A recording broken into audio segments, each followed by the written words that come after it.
in questa settimana, 10 giorni, ci giochiamo il futuro. Nel senso che voglio ricordare che se avessimo, grazie Carlo, se avessimo una recrudescenza importante di reinfezione, quindi di casi positivi, ma meglio ancora di aumento di ricoveri e terapie intensive, capite che non possiamo che ricorrere a misure restrittive, perché non possiamo ripensare di avere un contagio totale. In 10 giorni si capirà il futuro del Veneto e dei veneti. Alle prese con la fase 2, la curva epidemiologica, c'è da credere, non perdonerà eventuali passi falsi. Zaia parla di un banco di prove importante davanti a quello che nei fatti è un liberi tutti. Oggi le motivazioni per uscire di casa sono tante e talmente variegate che chiunque può uscire di casa.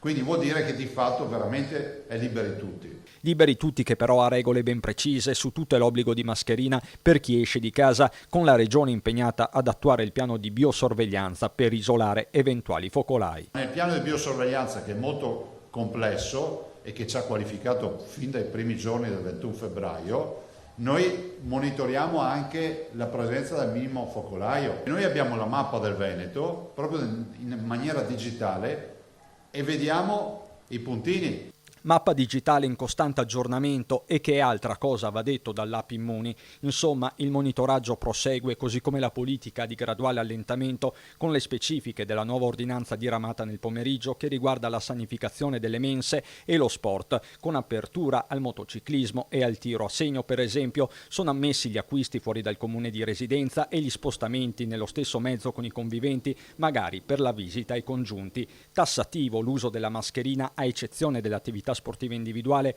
L'obbligo è chiaro ma non giustifica la giungla, come nel caso del 65enne picchiato a Venezia dopo aver rimproverato un uomo che era in giro senza mascherina e finito per questo al pronto soccorso. Questo signore vede delle persone, invita una di queste persone a indossare la mascherina e l'ha legnato.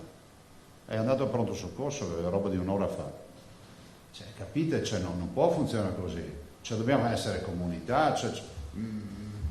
Anzi, io sarei tentato di dire, se vedete qualcuno senza mascherina, magari in maniera cortese fate segno, però capisco che se la risposta è che prendi le legnate, vuol dire che qualcosa non funziona. Inevitabile poi il riferimento ai sondaggi nazionali che danno il governatore guadagnare punti nel gradimento dei cittadini. Insomma, uno Zaia futuro premier. Sogno o realtà, chiede una giornalista. È un incubo, che è una roba diversa.